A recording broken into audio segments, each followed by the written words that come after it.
Have you ever stopped to think, how is it possible that a simple man, born in a small town in Judea, could change the course of all history? Jesus of Nazareth is, without a doubt, the most influential figure who ever walked upon the earth. For some, he is nothing more than a myth or a legend created over the centuries. But how could someone considered merely a myth have transformed empires, changed cultures, and divided history into before and after him? And this leads us to another question. After all, did Jesus really exist? Are there historical evidences of his existence? For us who believe by faith, we do not need proofs to know that Jesus is real. Faith is a gift from God, and the Holy Spirit is the one who testifies in our hearts. Yet, in a world that constantly tries to question, mock, and doubt, it is important to show that our faith is not a blind leap into darkness. It is not a blind belief in an invented legend. That is why, in this video, we will walk through the oldest records and documents, coming from Jewish historians, Roman historians, and even critics of Christianity, which prove that Jesus is not myth, not invention, but an undeniable historical reality. Every detail you will see here will strengthen your conviction even more. Our faith is not based on nothing, but rooted in a fact that changed the world forever. If you believe that Jesus is not just history, but the living truth, write in the comments, "I believe in the Lord Jesus." Flavius Josephus, a Jewish historian born around the year 37 AD, mentioned Jesus in two different passages of his work Jewish Antiquities, written approximately 60 years after the crucifixion. Josephus was not a Christian.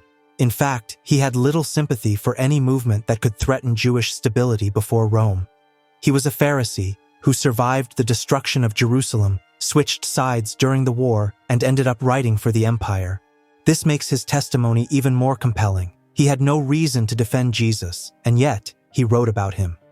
In the first mention, recorded in Book 18, we find the famous Testimonium Flavianum. In this passage, Josephus describes Jesus as a wise man, the author of extraordinary deeds, who attracted many followers, both Jews and Greeks, and who was condemned to crucifixion by order of Pontius Pilate. The text further states that he appeared alive on the third day, and that the group of Christians has not disappeared even to this day. This account generated debates, since many scholars believe that Christian scribes may have added or altered parts of the text. However, most specialists agree that, even when removing the suspicious phrases, the core of the testimony, which speaks of a man named Jesus, condemned to death by Pilate and followed by loyal disciples, is considered legitimate and authentic. The second reference, found in Book 20, is simple, brief, and practically without controversy. In it, Josephus mentions James, the brother of Jesus who is called Christ, without adding theology, praise, or interpretation. Only a historical record. And it is precisely this objectivity that makes the testimony so solid. It does not arise from faith, but from history itself. Tacitus, on the other hand, was one of the most respected historians of ancient Rome. Writing in the early 2nd century, he not only reported the major events of the empire, but also left one of the clearest non-Christian records concerning Jesus. The striking detail is that Tacitus had no sympathy at all for Christians. He described them as superstitious, fanatical, and despised even by ordinary Romans. Perhaps for this very reason, his words carry even greater weight. With no favorable inclination toward Christianity, he recognized its origin. In Book 15, chapter 44 of his Annals, Tacitus comments on the fire of Rome in the year 64 AD during the reign of Nero. Seeking scapegoats, the emperor blamed the Christians.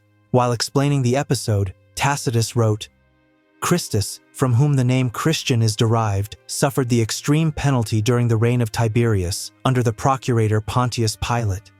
This brief sentence carries information of enormous importance. First, that Jesus, here called Christ, truly existed. Second, that he was executed by order of Pontius Pilate, exactly as the Gospels report. Third, that already in the 60s AD there was an organized community of his followers, visible enough to be noticed by the empire. Tacitus was not repeating legends or rumors, he was recording an established fact.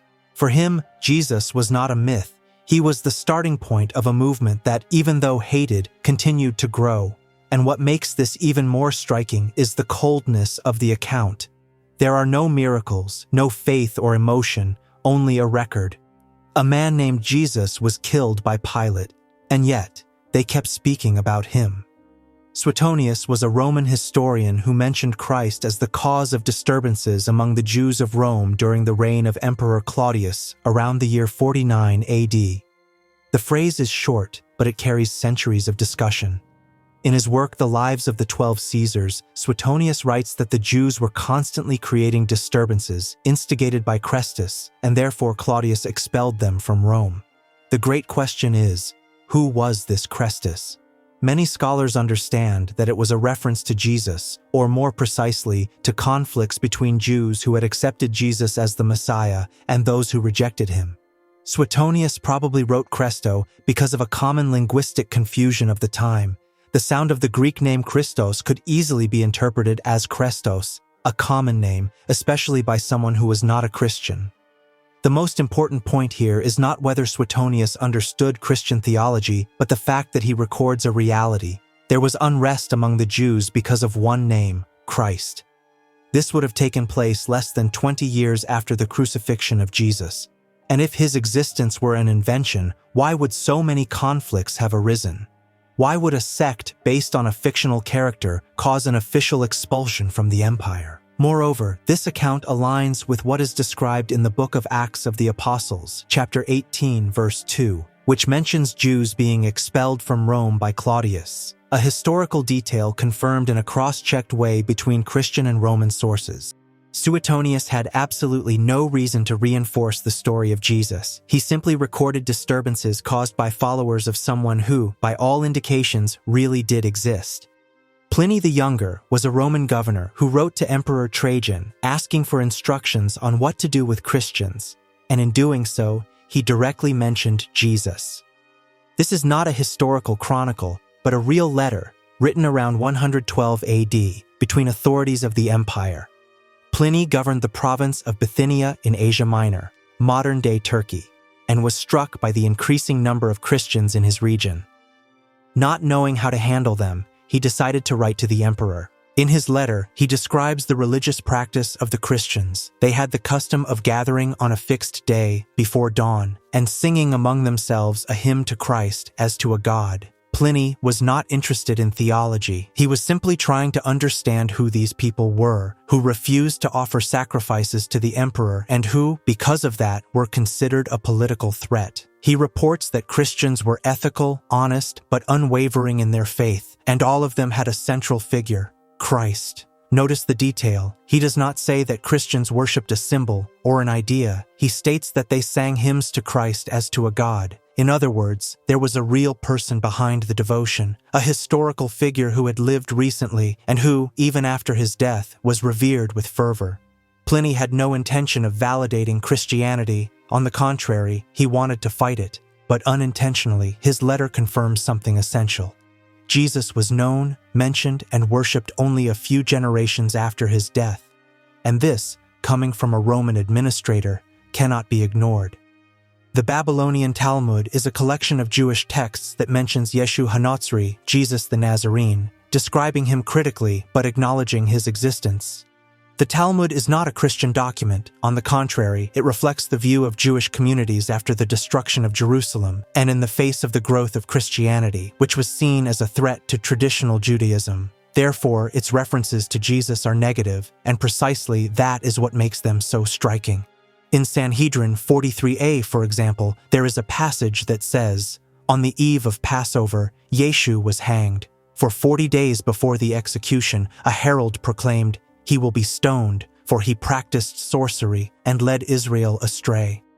The terms hanged and sorcery are used as criticism. Yet, even though the text is hostile, the Talmud ends up confirming the essential.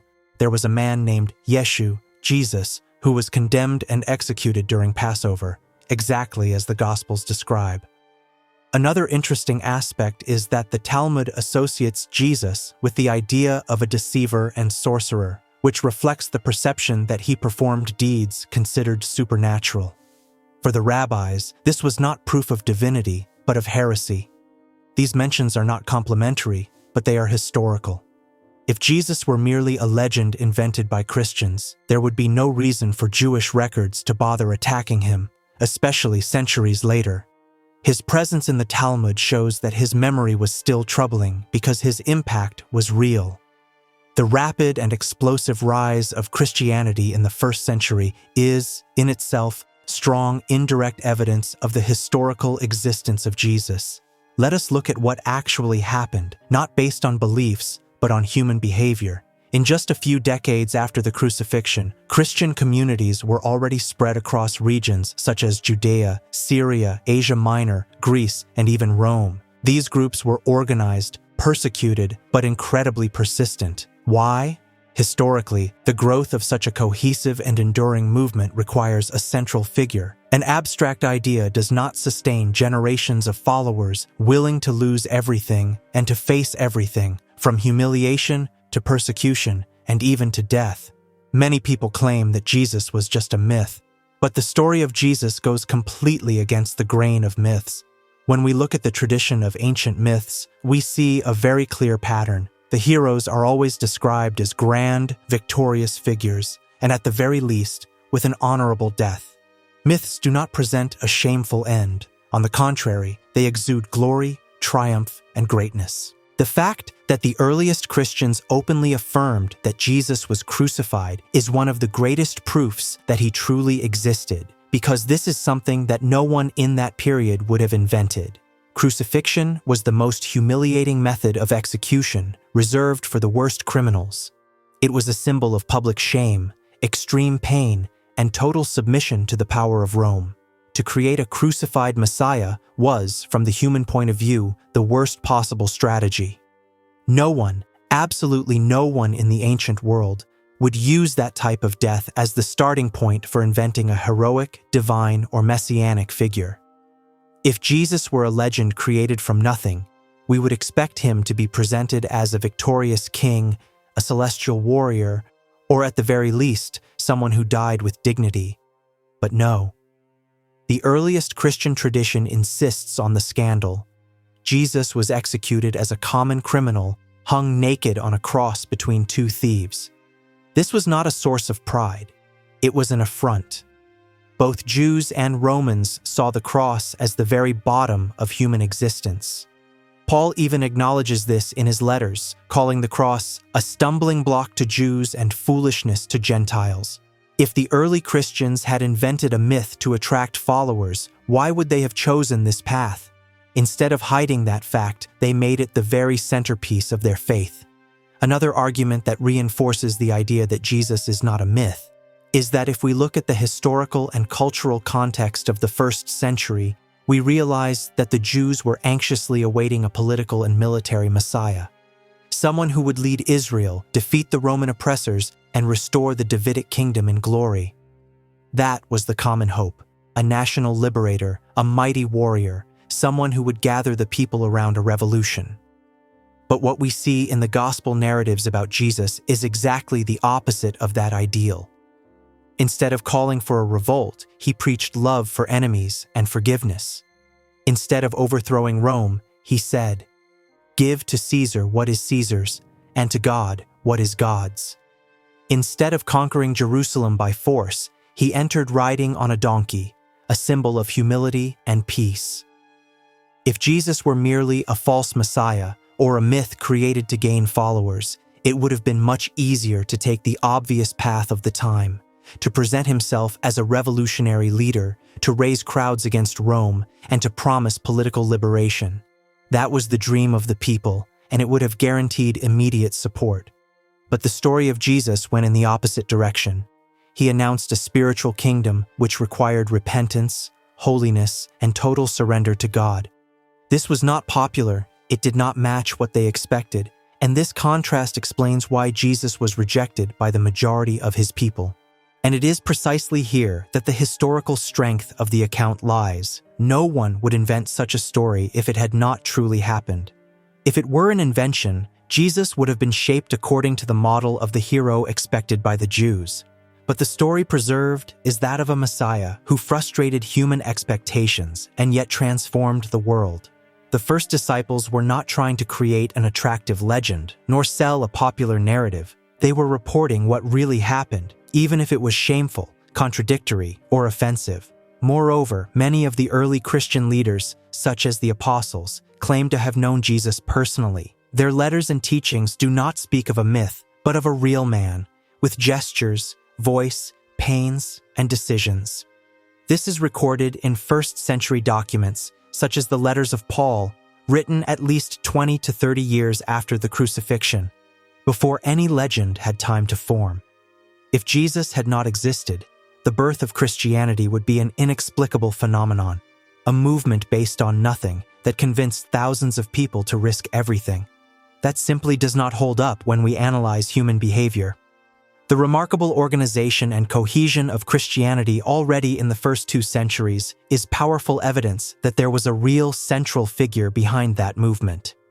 Religions usually take centuries to structure themselves, but Christianity, in less than 100 years after the crucifixion, already had a set of unified beliefs, recognized leaders, standardized liturgical practices, and above all, one central and solid narrative: the life, death, and resurrection of Jesus.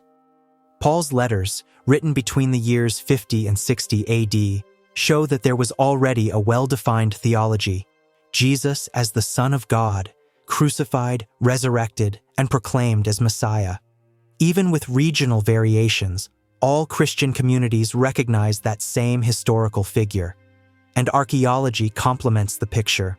Christian symbols such as the fish, inscriptions referring to Christ, graffiti, houses adapted as places of worship, and even legal documents mentioning the followers of Jesus. All of this would be nearly impossible to explain if he were just a literary invention. A legend does not create a global network in half a century. A fable does not unite Jews and Gentiles, literate and illiterate, rich and slaves under one single identity. Behind that cohesion was the reason everything began. Someone lived, taught, died, and was remembered too strongly to be erased. Another factor that dismantles the idea of Jesus being a myth is the transmission of the New Testament texts. No other writing of antiquity has as many preserved copies. When we talk about ancient documents, one of the ways to measure their reliability is to look at how many manuscript copies exist and how much time separates the original from the earliest copy.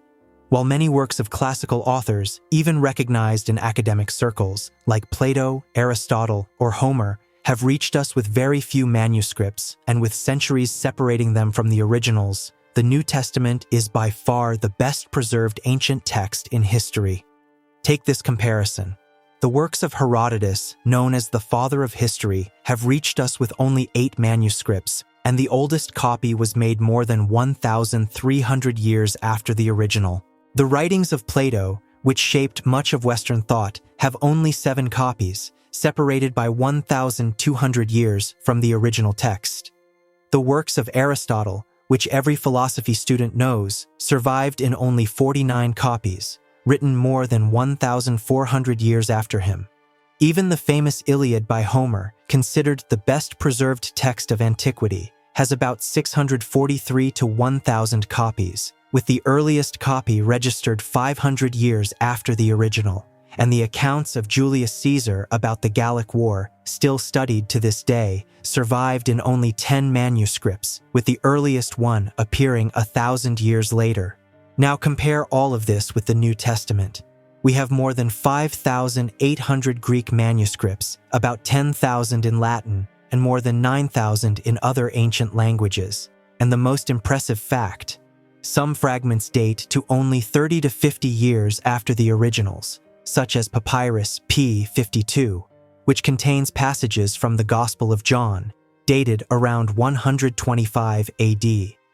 That is, less than 50 years after the original, a historically extremely short gap compared to any other ancient document. This gives the New Testament a level of preservation that is unparalleled in classical literature. And there is another detail, even more striking.